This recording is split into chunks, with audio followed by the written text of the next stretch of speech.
Subscribe now and press the bell icon. Never miss an update. अस्सलाम वालेकुम दोस्तों, फिर से इस्तकबाल है आपका हमारे चैनल शेख ब्रदर्स में। आज की इस वीडियो में हम बात करने वाले हैं कि जैसे कि आप देख सकते हैं HP टेट जो फॉर्म हमने भर दिए थे उस HP टेट का यहाँ पे कुछ नोटिफिकेशन आया है।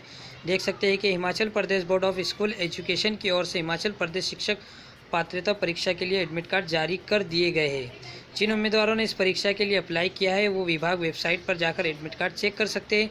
निर्धारित शेड्यूल के अनुसार HP टेट 2020 का आयोजन 25 अगस्त 2020 से लेकर 28 अगस्त 2020 तक किया गया है।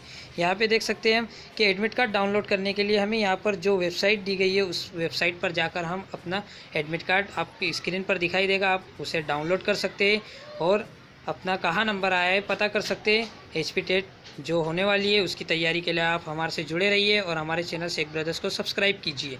अगर आपने उर्दू लिया है तो ये चैनल आपके लिए बहुत पावरफुल होगा, आपको कामयाबी की ओर ले जाने के लिए आपकी मदद करेगा। शुक्रिया।